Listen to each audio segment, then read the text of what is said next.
whole issue just disappears. You know, people in these communities don't think about the need to connect, or will they have enough bandwidth, or will their internet be up to date when they need it. And compared to my usual email stream from people out in this room and other people across Minnesotans, where I got an email yesterday where large company in a rural county, they said their internet goes down between 4 and 40 times a day for 10 seconds to 10 minutes. And how do you do it? They said, we're trying to run a business here. And so when those issues disappear, not only are the community members better positioned to make their lives better, but the economic developers at this table are free to do economic development and not infrastructure development. So I know there's people in this room, as economic developers, that 10, 20, 50% of their time spent trying to get broadband is their time not spent on workforce development, small business development, community development activities. So we've got some great stories here today. To my immediate right is Mike Björknes, who works for BLADEC, which I think is a fine acronym. It's got a real active thing to it. It beats blah, right, or something, So it kind of sounds edgy. And Mike is a talent recruiter for BLADEC. And when we think about this intelligent community model that we've talked about, broadband innovation, knowledge workers, digital inclusion, and marketing, attracting workforce, building workforce is a critical piece of this. And that war for talent is really what communities are all about, attracting people and investment. So Mike's got a great story to tell. Mark Erickson is a community leader in Sibley and Renville counties as staff of the EDA and former city administrator in Winthrop, and has spent a good share of his economic development time working on the network piece. And he can testify to the opportunity costs, but now that they've kind of won that battle, the emerging kind of things taking place there now. And then Dave Hengel is like the luckiest guy in the world. Between Paul Bunyan Communications and Dr. Jim Benson, he's got his plate full. He doesn't have to think about what am I going to have to do today, because those plates are constantly refreshed. So welcome to our panelists. So we're going to start with Dave, and maybe talk about your the most successful strategies that you have seen in promoting innovation in the Bemidji area. Good question, and thanks for having us and Landon Foundation. Thanks again for hosting. My life changed and our community's life changed back in 2015 when Paul Bunyan announced that the Gigazone, that they have the largest all fiber network in the nation. And Gary may wince when I say that, but it's a game changer. And it not only, quite frankly, a game changer in terms of the infrastructure and what it can mean, but a game changer in terms of the community's attitude about itself and what it can believe in and what it can achieve and what it can do. And so while the guy last night said he wanted to kiss Gary Johnson from Paul Bunyan, I'm not going to do that, but I am thankful. And Bill's right, Paul Bunyan has really made my job a lot easier. Lots of things have happened in Bemidji, and Ann kind of highlighted some of them in recent years. Some of the things that, I'll highlight one, and she mentioned the launch pad, and it's one of the ones that also has surprised me. When we remodeled an old 1901 building to start a co-working space, we wanted to try something. We wanted to see what it could do, and Paul Bunyan came and brought in their broadband at the gigabit level. And my goal at that time was to create a space where entrepreneurs have a one-stop shop and they could thrive. And my hope was that maybe 20 of them could just use the space. Today we have 47 entrepreneurs that use the Launchpad. Over every week we have an entrepreneur meetup where 50 entrepreneurs come together on a weekly basis just to network and share ideas and help each other out. We have retired executives, as they do in Brainerd, that come and spend free of charge time to help these entrepreneurs. And then finally, of those 47, which was off the charts for me, just yesterday I sat and visited with many of them, and I asked them why. Why do they choose to use the Launchpad and co-work in the Launchpad? 9 out of 10 said the broadband. 9 out of 10 said the broadband. And so that is yes, it's a cool space. Yes, there's great resources there. But what is on their mind is the broadband. And so that is one thing I'd say innovate that we're trying to do in use and technology. Okay. Mark, I'd like you to address the same question, but really talk about that. You're kind of now in that startup phase of trying to promote entrepreneurship and innovation and so on. Yes. You want to talk about those? Sure. We aspire to be like of Bemidji and Brainerd. I mean, that's who we want to be like. We don't have that kind of energy. We have 10 communities. The smallest one is 400, and the largest community in our network is 2,300 people. And that's the county seat. So we don't have those assets in place like they do in the larger areas to take advantage of. However, our project has become oxygen and fuel for growth and innovation. The medical school, which Ann talked about, and that's my fault that you had 2018. No, it was my fault.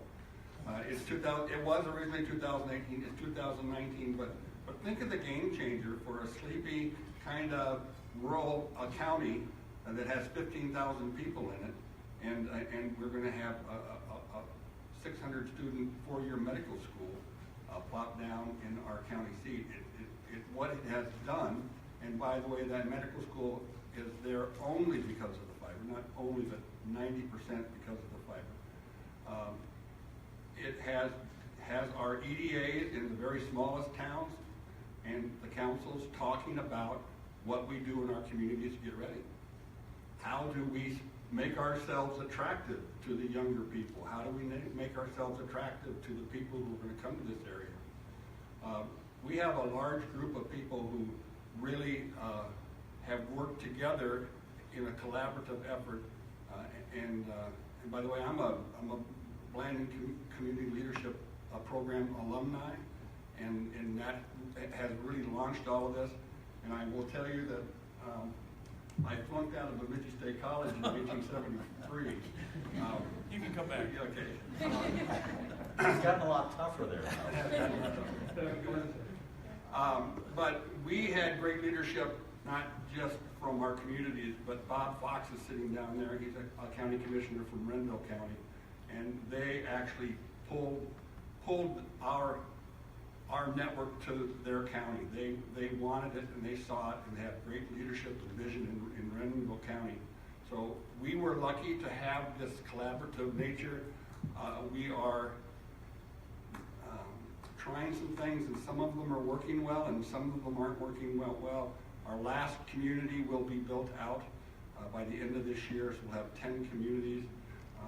When I presented with Bill a couple of weeks ago, the last slide I put up was a big letters that said SGIG 970, and that stood for I have symmetrical gigabit with a 9 millisecond latency for $70 a month.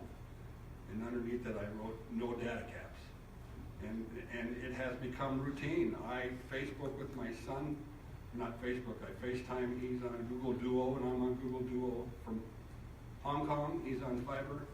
And how many of you remember the Jetsons? It is exactly like the Jetsons. It's instant, it turns on, there's no ghosting, there's no anything, it's high definition. So we are in the beginning of it, and we just hope to do more. Great. So, back like in the late 80s, I was at an economic development conference, and Tom Gillespie was the state demographer then. Back then he said, then it was like in the big farm recession, he says, in the coming years, workforce availability is going to be the biggest issue in rural Minnesota. People in the room kind of, right? And so, but now that is the case. People are competing for people all the time. He says demography is like a glacier. You can see it coming, but you can't do anything about it. Except in Brainerd, they are doing something about it, trying to attract people to the Brainerd Lakes area to fill all the jobs and technology that are present. Mike, will you tell us about that? Absolutely. Thanks for having me. I appreciate it. My name is Mike Bierkus. I'm the workforce director for BLADEC. We use the acronym again. It's great. But it's kind of a new thing when we look at economic development. I'm actually marketing the area as a great place to live and work. We all know that it's a great place to You have to hold it close. great place to turn around and play. Everybody knows it's a playground living here and doing the tourist piece. But we have a lot of companies in our market and in our mix that we're really discussing with us, how do we attract talent here to work? We don't have a four-year institution located locally. So we have to go outside and drum that up. And it's doing little things like finding alumni lists, finding individuals that moved away. 2014, Brainerd had 6 elementary schools that were nationally accredited Blue Ribbon elementary schools. Doing those things to attract and run. And then the other piece of it's really been being a good partner with our community college here. After Potlatch closed back about 15 years ago, we had to look at the Brainerd area as more than just a tourist piece. We were very strong in manufacturing. So at that point, that's when the heels got dug in by the Brainerd Lakes Chamber and BLADEC, and to say that we need to figure out the next step. We went into a tech-ready mode. It was how do we turn around, overbuild the area, and make sure that we can support bringing new industry into our market. Right now, we're happy to say we're running a little over 20 tech companies that employ right around 1,200 people in high-tech technology companies in the Brainerd Lakes area. One of the things I have sitting in front of me is, should we be called Silicon Lakes? How do you market? How do you plan that out? How do you get people thinking about your area a little bit differently? The community college has stepped in. We now even have, above and beyond our 2-year IT degree, we actually have a cybersecurity individual in town, Sam Espana, that's teaching all cybersecurity work at our community college, trying to help those 25 businesses continue to grow and expand. And we try to feed them as much information as we can on what does our business need from the economic development side, but also the workplace side, to make sure that we get them the workers that they want, that they have to have, so that they're not opening metro facilities and moving those jobs down there. Do you want to talk more about how your project is funded and the memberships? I would, yeah. The project that I kicked off is called the Key Recruitment Program, and the reason we call it that is it's really, I'm looking for key individuals. So it's hiring individual people for businesses in the Crow Wing County area that are on the higher echelon. So working with that, we had 4 businesses step in and put money up front to get me hired and get the program going. It was the Census, which is a large 401k documentation company that's located here. They're actually the second largest in the nation. Savannah's Technologies. Savannah's is actually a Microsoft contributor that does accounting software all in the cloud. CTC, Consolidated Telephone Company, stepped up to the plate, as well as Growth Zone. And Growth Zone, some people may know, but they make a software program for chambers around the world. So they stepped up along with the grant from Blandon and said, let's give this a try and see what it looks like for your area. We just completed, actually, this week will be 1 year of the program. The goal was to turn around and see if we could recruit or direct hire for companies 5 individuals. Happy to say we have 10 completed. I have 2 offers out that I was working on this morning and about 8 other people interviewing. So be disappointed if we don't have 12 to 15 direct hired individuals to these high-tech businesses here by the end of the year. The other nice thing is, out of those 10 that have been completed already, 9 out of the 10 have moved to our community from outside the Brainerd Lakes area. So we're actually influxing and bringing people in to our market from outside our community, and that certainly holds well when you're looking at buy local campaigns and bring them to rural areas. And then does the availability of the fiber, what about the trailing spouse? Is that a big piece for them? It is, great questions. First off, the fiber is a big piece. In IT, in tech recruitment, when you ask individuals, what do you do? It's not always hunt or fish, which is a big draw to our area. They will look at me and they're gamers. And these people are techie individuals. They like to have their flex schedule like we spoke about. But if we don't have a broadband network for them to sit at home and to do their leisure activities after the fact, we don't walk just to the Twins game. I can't make it to Target Field from here in a few minutes. We have to have the social pieces for them.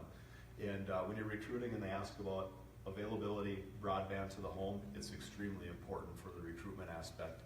The other half is the trailing spouse. We do a lot of work up here with CRMC, Canadian Regional Medical Center. Essentia Health has a large hospital and clinics here.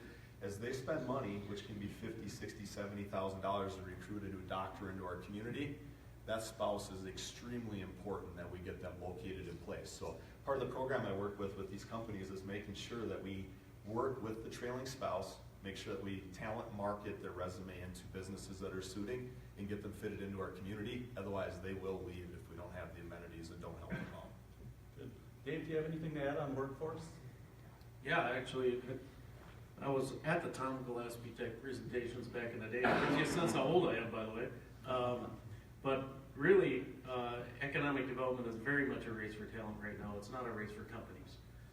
When I talk to companies looking at locations, they're looking at two things. One is people, second is broadband, in that order. And so people's critical. It's a really big part of what I do. And so places like Brainerd and Bemidji, unfortunately, have a perceptual problem that is historic, which is many folks that aren't from our area think about our area as that sleepy rural community they went and played in when they were young and fished. And we're just not that community anymore. And so we're now a region of about 60,000 people. So things like announcements of broadband are wake-up moments. It allows us opportunities to wake people up to what the reality is of what's occurring in our community. Give you an example, just this last, I think it was February, Twin City Business Magazine did a run feature on Bemidji, and they call it Bemidji 2.0. How this former lumber town transformed itself into a high-tech economy. That is a result of the announcement that was just 2 years prior. That's a big deal, and it helps us with those perceptual issues. The other thing we're working on is, in economic development, is very much community development now. So in my case, I attempt to build a signature asset, community asset in Bemidji every year. I think it's that critical. Because people can locate anywhere, as Roberto talked today. I have to ask the question, why Bemidji? And so you gotta be building those signature assets. Now, where does broadband fit into that? In our case, I haven't had to worry about it, truthfully, because it's been there. And quite frankly, with the folks I talk to, it's a baseline expected infrastructure at this point. I think the curve is already past us, in a sense, and so we're very lucky that that is kind of already in our place and something we don't have to worry about. Thanks, Dave. Next question is really, another one of the intelligent community pillars is the idea of marketing or advocacy, and I think you've already touched on that, Dave, a little bit about that when Paul Bunyan announces GigaZone, then people say, oh, this is something different. And, when we're marketing, you're not only marketing to attract people, but it's also that retention of businesses, business retention. Your colleague was here earlier today, Mike, and so on. But Mark, do you want to talk about now the way you're positioning Sibley, Renville counties as with fiber as a main asset and different than many other rural farm communities? Sure, I'll try. We are really a typical rural ag community, an hour and 15 minutes from the Twin Cities Airport, and that's an advantage. Because of the medical school efforts, those folks have said to us, and we're stepping up to the plate to be more like you guys, we need to rebrand our area. We need to tell people we're not, oh, that's where the Dairy Queen is. Oh, on 19, that's where the Dairy Queen is. That's what we've been known for. And Lyle's Cafe, the Pie Lady. So all of our communities are working to develop a regional brand, and we're stepping up our web presences and our approach to let people know that, look, we're out in Sibley County. You can buy a house out in Sibley County today for $30,000 and put 50 into it and have an amazing home and have low taxes and it's very quiet. And we're 45 minutes away from a huge mall, and there's a medical school, and we're an hour away from the airport and quite anywhere in the world. So we're rural. We don't have lakes. We wish we did. We're rural, but we're hip, as somebody said this morning. We think that we know that this is going to be important, and we want to position and present ourselves in a way that says it's lifestyle. You know, we don't have the tech industries out there. We hope to someday, but you want to come and walk in our 20-acre park, our city park. You want to hear the quietness of rural Minnesota and know your neighbors and go home and have a gigabit connection that you can do anything with. So it's a tool, but it takes leadership. And the one thing I forgot in my earlier comments, and I apologize, is our provider, Hiawatha Broadband, has played probably the most critical role next to Blandon to get us down this road. They came in and said, we will assist you, we will be your trusted advisor, and we put our faith and trust in them to lead us down the road. We didn't want to own and operate, and we were never anti-phone and anti-cable, we just wanted the network, and they were the only provider, and we went to them all, who stepped up and said, we will help you. So the provider plays a key role. I talked to a gentleman today from one of our local providers, and I kind of told him our story. I said, well, we went to your company and said, we'll put the money up if you guys want to operate it. And he said, when did you do that? And I said, 7 years ago. So things have changed in 7 years. And I think that's true. I think if we went to our providers today and said, look, we want to do this, I think two of them would say, how can we help? What can we do to make this happen? Because the game's been changed.